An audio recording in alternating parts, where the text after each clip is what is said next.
আজকে আমাদের এই পর্বে আলোচনার বিষয় হলো নগদান বইয়ের 3 গড়া নগদান বই। আমি এর আগে দুটি ক্লাস আপলোড দিয়েছি, সেগুলো হলো 1 গড়া এবং 2 গড়া নগদান বই নিয়ে। যারা এই ক্লাসগুলো দেখোনি তারা গিয়ে ক্লাসগুলো দেখে আসবে আমার চ্যানেল থেকে, কেননা 1 গড়া এবং 2 গড়া নগদান বই যদি ভালোভাবে বুঝে যাও 3 গড়া খুব সহজেই বুঝতে পারবে। তাই ওই ভিডিওগুলো দেখে আসবে এবং যদি ক্লাসগুলো ভালো লাগে তাহলে চ্যানেলটি সাবস্ক্রাইব করে পাশে থাকবে। চলো আমরা শুরু করি, অঙ্কটি সমাধান করি।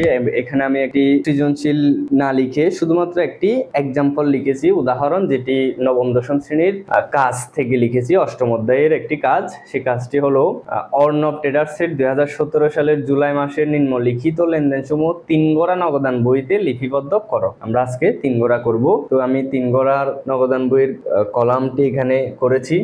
সেই 3 গড়া নগদান বইয়ের ঘরটি হলো 14 কলাম বিশিষ্ট একটি ঘর। সেগুলো কি কি? তারিখ, বিবরণ, ভাউচার নং, খতিয়ান পৃষ্ঠা। টাকার ঘর হলো 3টি। 3 গড়াতে 3টি টাকার ঘর। কি কি? নগদ টাকা, ব্যাংক টাকা, বাট্টা টাকা। সেম এই পাশে 7টি কলাম, আবার ওই পাশেও একই রকম 7টি কলাম। তারিখ, বিবরণ, ভাউচার নং, খতিয়ান পৃষ্ঠা, নগদ টাকা, ব্যাংক টাকা, বাট্টা টাকা। তাহলে আমরা উপরে অবশ্যই ডেবিট এবং ক্রেডিট লিখবো। আর অঙ্কগুলো কিভাবে সমাধান করব? যদি আমাদের কাছে টাকা আসে, নগদ টাকা আসে, তাহলে আমরা ডেবিট দিকে লিখবো। যদি নগদ টাকা চলে যায় আমরা ক্রেডিট দিকে লিখবো। এইসব বিষয় নিয়ে আমি যখনই শুরুতে 1 গড়া এবং 2 গড়া করেছিলাম সেখানে বিস্তারিত আলোচনা করেছি, এখানেও করব। প্রতিটি লেনদেনে যখন যাব তখন লেনদেনগুলো নিয়ে বিস্তারিতভাবে আলোচনা করব। ভিডিওটি একটু মনোযোগ সহকারে দেখবে। তো চলো, আমাদের জুলাই 1 তারিখ কি বলেছে? নগদ তহবিল 4000 টাকা এবং ব্যাংক জমা 5000 টাকা। এই যে নগদ তহবিল, এটা সবসময় ডেবিট দিকে ব্যালেন্স বিডি হিসেবে আমরা লিখবো, কিন্তু ব্যাংক জমা কিংবা ব্যাংক জমাতিরিক্ত এইসব বিষয়গুলো কখনো ডেবিট হয়, কখনো ক্রেডিট হয়। আমি আগে বলেছিলাম কখন ডেবিট হবে কখন ক্রেডিট হবে। যদি ব্যাংক জমার ডেবিট উদ্বৃত্ত কিংবা ব্যাংক জমার উদ্বৃত্ত এই কথাগুলো থাকে তাহলে ডেবিট দিকে ব্যালেন্স বিডি হিসেবে ব্যাংকের ঘরে লিখবো। আর যদি ব্যাংক জমাতিরিক্ত, ব্যাংক ওডি কিংবা ব্যাংক ওভারড্রাফট অথবা ব্যাংক জমার ক্রেডিট উদ্বৃত্ত এই কথাগুলো থাকে তখন আমরা ক্রেডিট দিকে ব্যালেন্স বিডি লিখে ব্যাংকের ঘরে টাকাটা লিখবো। ওকে, তাহলে এখানে নগদ তহবিল আছে এবং ব্যাংক জমা আছে। তাহলে লেনদেনটা কিভাবে হবে? 2017 সাল জুলাইয়ের 1 তারিখ ব্যালেন্স বিডি লিখে আমরা নগদের ঘরে 4000 টাকা লিখবো এবং ব্যাংকের ঘরে 5000 টাকা লিখবো, কেননা ব্যাংক জমা লেখা আছে, তাই আমরা ডেবিট দিকে ব্যাংকের ঘরে 5000 লিখেছি। জুলাই 4 তারিখে কি বলেছে? ব্যাংক হতে উত্তোলন। এই যে একটা কন্ট্রেন্টটি চলে আসলো। কিভাবে বুঝলাম কন্ট্রেন্টটি? ব্যাংক হতে উত্তোলন করার ফলে আমার ব্যবসায়ীর নগদ টাকা বৃদ্ধি পেয়েছে, ওইদিকে ব্যাংকের টাকা, ব্যাংকের যে হিসাবটা সেটাও আমার ব্যবসায়ীর ব্যাংক হিসাব, সেই ব্যাংক হিসাব থেকে টাকাটা কমে গেছে। তাহলে আমার কাছে নগদ টাকা আসছে, তাহলে নগদ টাকা আসছে যেহেতু আমি জুলাইয়ের 4 তারিখ লিখবো। কিভাবে কন্ট্রেন্টটি সমাধান করা হয় একটু ভালোভাবে দেখবে। আমি বিবরণে কিছু না লিখে এই যে ব্যাংক থেকে উত্তোলন করার ফলে কি ঘটেছে, আমার কাছে নগদ টাকা আসছে এবং ব্যাংক থেকে টাকা কমে গেছে। যেহেতু নগদ টাকা আসছে, ডেবিট দিকে আমি বলেছিলাম টাকা আসলে ডেবিট দিকে লিখবো, চলে গেলে ক্রেডিট দিকে লিখবো। তাহলে নগদ টাকা আসছে 3000 টাকা, আমি নগদের ঘরে 3000 টাকা লিখেছি এবং আমার ব্যাংক থেকে টাকাটা কমে গেছে, তাই আমি ক্রেডিট দিকে লিখছি। তারিখ লিখি 2017 জুলাইয়ের 4 তারিখ। এখানে বিবরণ আমরা কিছু লিখবো না, ব্যাংকের ঘর থেকে 3000 টাকা লিখছি, কমে গেছে তাই ক্রেডিট দিকে। এখন দেখো, আমার এখানে ব্যাংকের ঘরে টাকা আছে, লেখা লিখবো উল্টোটা, অর্থাৎ নগদেরটা। এখানে লিখবো কি? নগদান হিসাব। খতিয়ান পৃষ্ঠার মধ্যে সি অথবা ক লিখে দিব। এখানে আছে নগদের ঘরে টাকা, লেখা লিখবো উল্টোটা, অর্থাৎ ব্যাংক হিসাব খতিয়ান পৃষ্ঠার মধ্যে সি বা ক লিখে দিব। আশা করি এই ব্যাংক হতে উত্তোলনের কন্টেন্টটি বুঝতে পেরেছো। এরপরে জুলাই 5 কি বলেছে? রতন স্টোর্স হতে চেক প্রাপ্তি 2800 টাকা এবং বাট্টা প্রদান 200 টাকা। এখানে একটা জিনিস খেয়াল করার বিষয় আছে। আমি বলেছিলাম আমার কাছে যদি টাকা আসে ডেবিট দিকে, আমার কাছ থেকে যদি টাকা চলে যায় ক্রেডিট দিকে। এটা হচ্ছে নগদান বইয়ের মূল বিষয়। এই যে বিষয়টা যারা ক্যাচ করতে পারবে তারা নগদান বই খুব সহজে করে ফেলতে পারবে। তাহলে এই যে 2800 টাকার একটা চেক পেয়েছি। আর ব্যাংকের ঘরে কখন টাকা যাবে? যদি চেক অথবা ব্যাংকের কথা উল্লেখ থাকে, অন্যথায় নগদের ঘরে বসাবো। এখানে চেক আছে, তাহলে এই টাকাটা ব্যাংকে যাবে। এখন কি আমি ডেবিট দিকে লিখবো নাকি ক্রেডিট দিকে লিখবো, কিভাবে বুঝবো? দেখো, রতন স্টোরসতে আমি চেক পেয়েছি। কত টাকা চেক পেয়েছি? 2800 টাকা পেয়েছি এবং তাকে আমি 200 টাকা বাট্টা দিয়েছি। এই যে বাট্টা প্রদান, এই প্রদানটা দেখে অনেকে অনেক সময় মনে করে যে কি আমার কাছ থেকে তো টাকা চলে গেছে, প্রদান মানে আমি দিয়েছি। না, এই টাকাটা, মূল টাকাটা আমার কাছে আসছে কিন্তু গেছে, এটা দেখতে হবে। রতন থেকে আমি 2800 টাকা পেয়েছি, তাহলে এটা হলো যে মূল টাকা। আর তাকে আমি বাট্টা ছাড় দিয়েছি, টাকা দিই নাই, আমি জাস্ট ওকে ছাড় দিয়েছি। আমার কাছ থেকে আমি তার থেকে মোট 3000 টাকা পাইতাম, আমাকে ও 2800 দিয়েছে, আর 200 টাকা দিতে হবে না বলে দিয়েছি, আমি ছাড় দিয়েছি ওকে। তাহলে মূল টাকাটা যেই দিকে যাবে, বাট্টাটাও সেদিকে যাবে। তাহলে যেহেতু আমি 2800 টাকা চেক পেয়েছি, আমার ব্যাংকের টাকা বৃদ্ধি পাবে। জুলাইয়ের 5 তারিখ, এখানে রতন স্টোরস লিখলে হবে, রতন স্টোরস হিসাব। এবং যেহেতু চেক পেয়েছি সেহেতু ব্যাংকের ঘরে টাকাটা বসবে। কত টাকা চেক পেয়েছি? 2800 টাকা চেক পেয়েছি। আর মূল টাকাটা যেদিকে বলেছিলাম, বাট্টাটাও সেদিকে 200 টাকা। জুলাইয়ের 7 কি বলেছে? তাইজুল ইসলামের নিকট হতে 10% বাট্টায় 6000 টাকার পণ্য নগদে ক্রয়।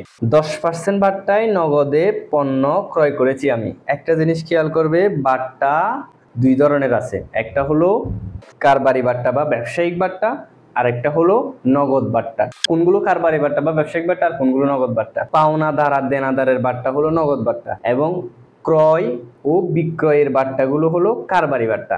তো মাথায় রাখবে, নগদান বইয়ে শুধুমাত্র নগদ বাট্টাগুলো আসবে, কারবারি বাট্টাগুলো আসবে না। এই যে আমি রতন স্টোরস হতে চেক পেয়েছিলাম, রতন আমার দেনাদার ছিল, রতন স্টোরস আমার দেনাদার ছিল, সেই দেনাদার থেকে যে বাট্টাটা দেনাদারকে আমি দিয়েছি সেটা ছিল নগদ বাট্টা, তাই আমার নগদান বইয়ে এসেছে। কিন্তু এই যে জুলাইয়ের 7 তারিখ তাইজুলের নিকট থেকে আমি নগদে পণ্য কিনেছি 10% বাট্টায়, সেই 10% বাট্টাটা এখানে আনবো না, কিন্তু মূল টাকাটাকে বাদ দিয়ে দিব। তাই আমি পণ্য ক্রয় করতে গিয়ে আমার কাছ থেকে টাকা চলে যাবে, কোন দিকে যাবে? ক্রেডিট দিকে। যেহেতু টাকা চলে যাবে, জুলাইয়ের 7 তারিখ ক্রয় হিসাব লিখে আমি 6000 টাকা বসাবো না, কারণ 6000-এর 10% বাদ দিয়ে দিতে হবে।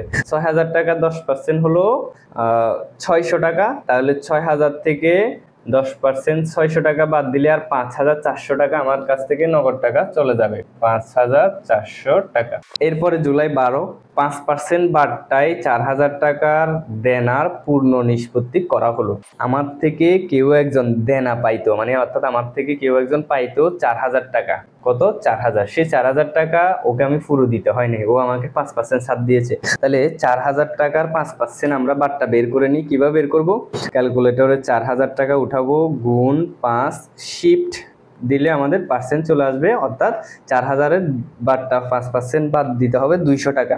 তাহলে এই 200 টাকাটা কিন্তু আসবে বাট্টার ঘরে, কেননা সেটা পাওনাদারের বাট্টা, এটা নগদ বাট্টা। তা আমার কাছ থেকে টাকা চলে যাবে, আমি যেহেতু দেনার পূর্ণ নিষ্পত্তি করেছি। আর নগদের ঘরে টাকা কেন বসাবো? কারণ হচ্ছে এখানে চেক অথবা ব্যাংকের কথা উল্লেখ নেই। তাহলে পাওনাদার হিসাব লিখে আমি নগদের ঘরে 4000 থেকে 200 চলে গেলে 3800 টাকা, আর 200 টাকা বাট্টার ঘরে বসবে। আশা করি এই বিষয়টি বুঝতে পেরেছ। জুলাই 15, পণ্য বিক্রয় হতে 8000 টাকার চেক প্রাপ্তি। পণ্য বিক্রয় করে আমি 8000 টাকা পেয়েছি, কিন্তু নগদ টাকা পাইনি, চেক পেয়েছি। তাহলে চেকের কথা উল্লেখ যেহেতু আছে, আমার ব্যাংকের ঘরে বসবে, এবং পেয়েছি যেহেতু ডেবিট দিকে বসবে। 15, বিক্রয় হিসাব লিখে ব্যাংকের ঘরে 8000 টাকা। তারপরে জুলাই 20, 7500 টাকা পাওনার পূর্ণ নিষ্পত্তিতে সেলিনার নিকট হতে 7200 টাকা প্রাপ্তি পেয়েছি আমি। 7200 কার থেকে? সেলিনার থেকে। সেলিনা আমার দেনাদার ছিল, তাই আমাকে এখন 7200 টাকা দিছে, কিন্তু আমি পাইতাম কত? 7500, আর 300 টাকা দেয়নি। তবে এখানে একটা কথা লেখা আছে, পূর্ণ নিষ্পত্তি, অর্থাৎ ওর সাথে আমার লেনদেনটা নিষ্পত্তি হয়ে গেছে। ওর কাছে আমি আর যে 300 টাকা পাওয়ার কথা সেগুলো আর পাবো না, কারণ আমি তাকে ছাড় দিয়েছি, বাট্টা দিয়েছি। তাহলে আমি 7200 টাকা পেয়েছি, যেহেতু আমার ডেবিট দিকে বসবে। জুলাইয়ের 20 তারিখ সেলিনা হিসাব, সেলিনা হিসাব লিখে আমি কত টাকা পেয়েছি, এখানে চেক অথবা ব্যাংকের কথা উল্লেখ নাই, তাহলে নগদের ঘরে 7,200 টাকা আমি নগদের ঘরে লিখে দিব। কিন্তু আমি আসলে তাতে পাইতাম কত, 7,500, আরো 300 টাকা আমি ওকে ছাড় দিয়েছি। এটা কিভাবে বুঝলাম ছাড় দিয়েছি, ওই যে পূর্ণ নিষ্পত্তি বলে দিয়েছে, অর্থাৎ লেনদেনটা আর নেই, নিষ্পত্তি হয়ে গেছে। এরপরে জুলাই 28 বেতন নগদে 2,000 ও চেকে 1,000 পরিশোধ, বেতন পরিশোধ করেছি, আমার কাছ থেকে নগদ টাকা চলে গিয়েছে। তাহলে কোন দিকে, ক্রেডিট দিকে, যেহেতু চলে গিয়েছে 12 তারিখের।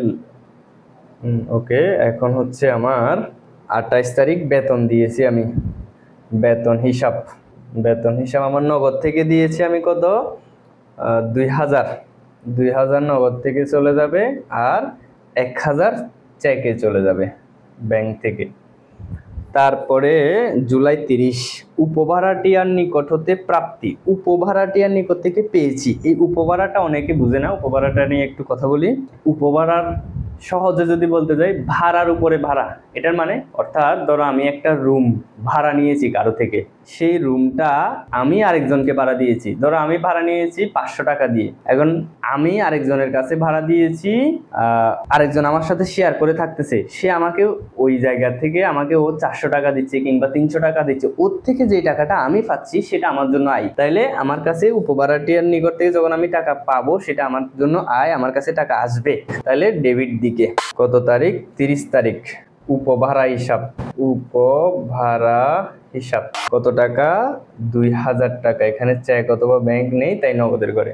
এই হলো আমার অঙ্ক। এখন আমরা হিসাব ক্লোজ করে দেখাবো কিভাবে করতে হবে হিসাবটা। এক লাইন লিখতে পারবো মতো করে তিনোটা টাকার ঘর আমরা যোগ করব, দুই দিকেই সমানভাবে। এরপরে আমরা যোগ করে দেখব কোন দিকে টাকা বেশি। তা আমরা এখানে যোগ করে দেখতেছি 4,000, 3,000, 7,200 এবং 2,000। ডেবিট দিকে নগদের ঘরে হলো 16,200 টাকা, কিন্তু ক্রেডিট দিকে 5, 3, 8, 9,200 এবং 11,200। তাহলে এদিকে বেশি, ডেবিট দিকে বেশি। যেই দিকে টাকাটা বেশি সেটা আমরা দোনো দিকে বসিয়ে দিব। 16,200 টাকা আমরা দোনো দিকে বসিয়ে ক্লোজ করে দিব। কিন্তু আমার এখানে কি 16,200 আছে? নেই। আমার এখানে কত আছে? 8,000, 9,200, 11,200। তাহলে এই 16,200 থেকে 11,200 বাদ দিলে আমার আরো 5,000 টাকা এক্সট্রা যদি আমি এখানে লিখি, তাহলে আমার হবে কত, 16,200। এই 5,000 টাকার একটা নাম আছে না, সেই নামটা কি, ব্যালেন্স সিডি। ব্যালেন্স সিডি, সিডির পূর্ণরূপ হলো ক্রেডিট ডাউন নিচে নিত। তারিখ কত দিব, জুলাই 31 তারিখ। তাহলে আমি সর্বশেষ তারিখটা দিব, সবসময় এটা মাথায় রাখবে। এবার আমরা ব্যাংক হিসাবটা করে ফেলি। 5,000, 2,800 এবং 8,000, টোটাল হলো 15,800। আর ওইদিকে একটাই টাকা, শুধুমাত্র 3,000। তাহলে এইদিকে বেশি, এটা সহজে বুঝতে পারতেছি। 15,800 ক্লোজ করে দেব, এবং এখানেও আমরা লিখবো 15,800। কিন্তু এখানে আমার 15,800 নেই, আছে কত, 3,000। আমি যদি 15,800 থেকে 3,000 বাদ দিয়ে দিই, আরো 12,800 টাকা যদি আমি এখানে দিই, তাহলে হবে আমার 15,800। সেটার নাম কি, ব্যালেন্স সিডি। আর বারটার কোনো ব্যালেন্স সিডি বিডি বের করতে হয় না, বারটা যা তা যোগ করে বসিয়ে দিব। 300, 200, 500, 500 এদিকে বসিয়ে দিব, ওইদিকে আসতেছে 300। এই 1,000 টাকাটা ব্যাংকের করে হবে। তাহলে আমার এখানে 200 টাকা শুধুমাত্র বারটা ক্লোজ করে দেব। এই ব্যালেন্স সিডিটা পরবর্তী মাসের নাম লিখে ব্যালেন্স বিডি হিসেবে, যেই দিকে সিডি আছে তার উল্টো দিকে আমরা ব্যালেন্স বিডি হিসেবে লিখবো। এখানে ব্যালেন্স সিডি ক্রেডিট দিকে হয়েছে, আমরা ব্যালেন্স বিডি হিসাবে ডেবিট দিকে লিখবো। জুলাইয়ের পরে আগস্ট, আগস্টের 1 তারিখ ব্যালেন্স বিডি কত, 5,000 নগদের ঘরে এবং 12,800 ব্যাংকের ঘরে। এই ছিল আমাদের 3 গড়া নগদান বই।